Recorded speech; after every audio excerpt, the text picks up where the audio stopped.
Hello, everyone. Welcome to the Dr. Nia Desmia show. Glad to be here and welcome. I hope you had a wonderful day or you're having a wonderful day. This is where I speak on SMEs just to show you how SMEs can thrive. This is Dr. Nia Desmia show. And of course, this is for informative and educative purposes only. My goal is to provide information and then you go and do your own research. Of course, if you don't have a CPA or professional that's working with you, please don't hesitate. So please go to my website and then navigate and set up a consultation with my office. All right. So another interesting topic today. And the topic today is how to stretch your revenue. How to stretch your revenue. All right. Now, of course, this is very short. I'm not going into details, so I just have limited time to go through the points. I'm just going to go through just 2 points today, and I'm going to expand on those 2 points a little bit. And I'm going to look at two industries: industry where you sell products and industries where you sell services. All right, product and services. Right. So I'm going to talk to both industries. So let's start with the service industry. Right now, the very first thing you need to do is to check your clientele. What kind of clientele are you working with, right? Now, you have to really check if your clientele are those that are actually you're working and getting paid for your work. What do I mean by that? Some clients might give you so much work. I don't know how you bill. If you bill hourly, that's good. If you bill a flat rate, that's also good. But you have to make sure that you're not working more than the amount you're being paid for that work. All right. Some clients have so much for you to do, but when you're matching the payment to what the client or with the work you're doing for the client, it doesn't match up.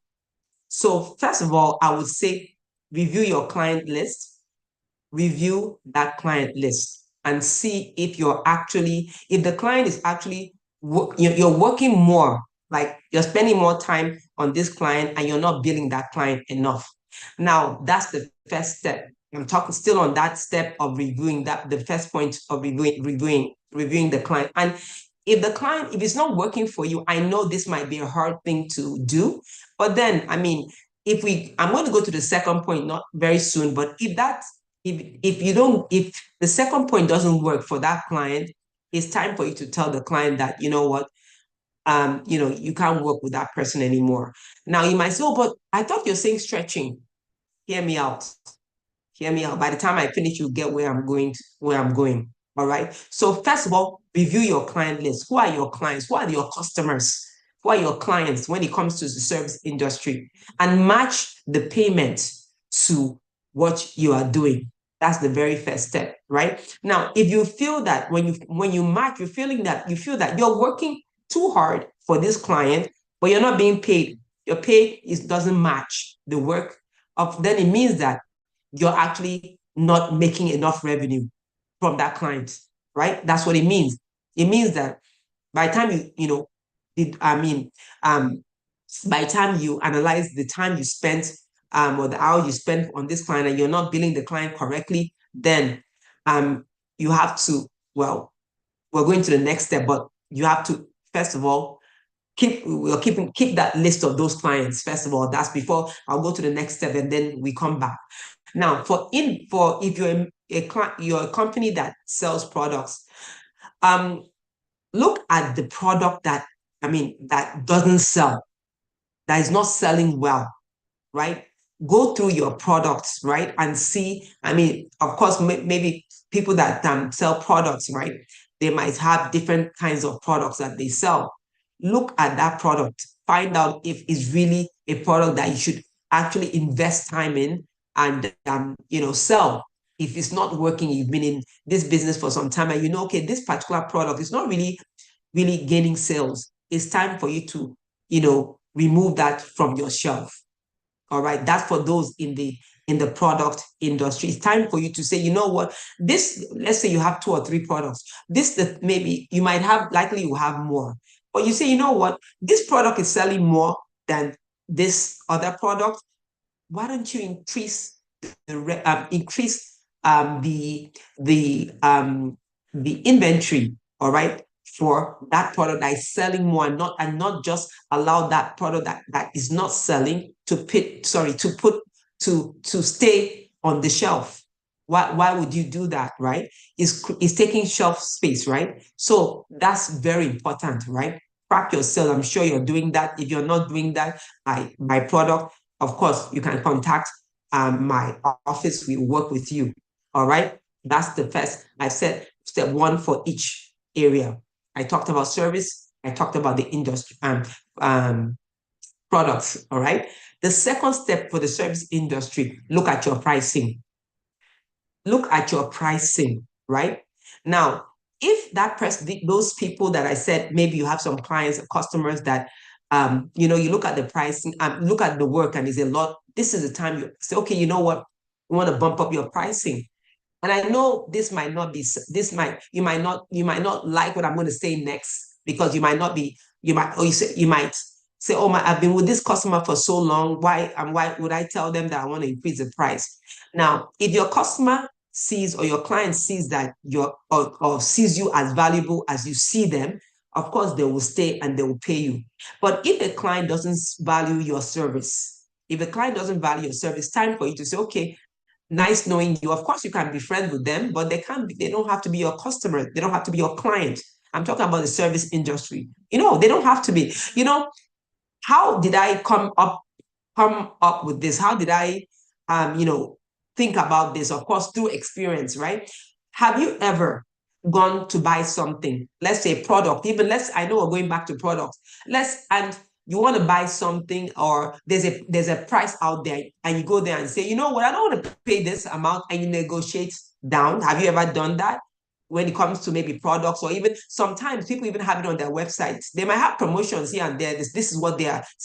So sometimes they won't even, when you tell them, oh, could we negotiate? They'll say that's the fee. So if somebody, and you still, most of the time, because you know the value of that product, you know the value of that service, you pay for it. So why can't clients pay for your service when they have been with you for some time, and they see that you produce, you take that work seriously, you're very on time, you go above and beyond. So if they don't realize that you are doing a great job, it's time for you to say, okay, this might be not be the client for you. You go for the clients that will pay you for your work. That's how to stretch. Because at the end of the day, right, you're going to increase the money you're making. It's better to have fewer clients that will pay you well than having a million clients that will not pay you. Some of them will not even pay, but they want you to do their work. Well, it might not be a million, but you know where I'm coming from, right?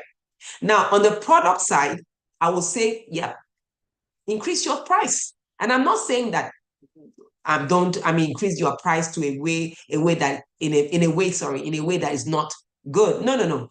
Don't overprice your product, but look at what's happening. See what's going on with the market pricing around your product, right?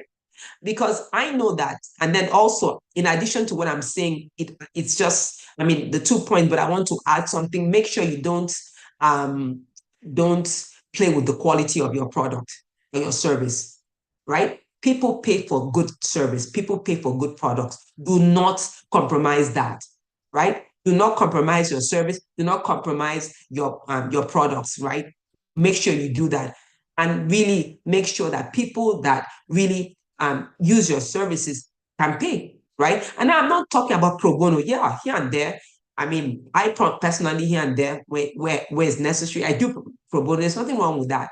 But people are using your service. For example, my service, they want to use it, of course, to do well in their business, to grow their business, but they don't want to pay for the service, right? Or they want to pay minimal amount for the service. And I'm not saying that right, that my pricing up is like very bad. No, I do my best to be very marketable. But the most important thing is that I do my best to provide good service. So again, don't compromise with your service, don't compromise you with quality of your product. Really make sure you do that well. But really sit back and assess these things I've said.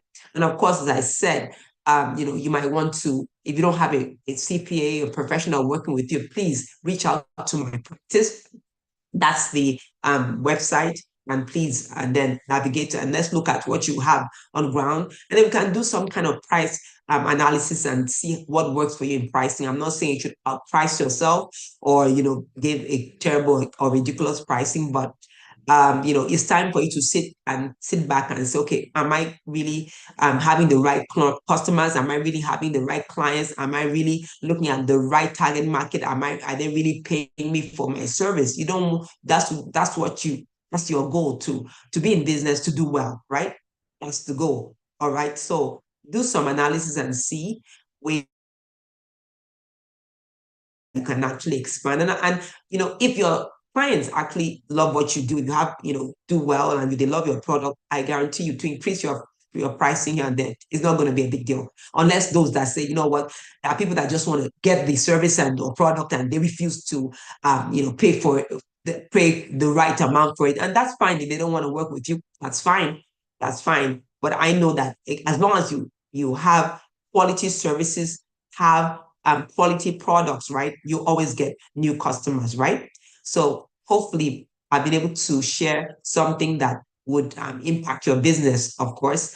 Please work with a professional.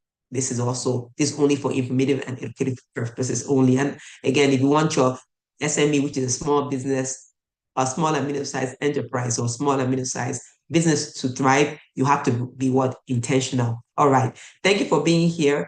See you next time. Bye for now.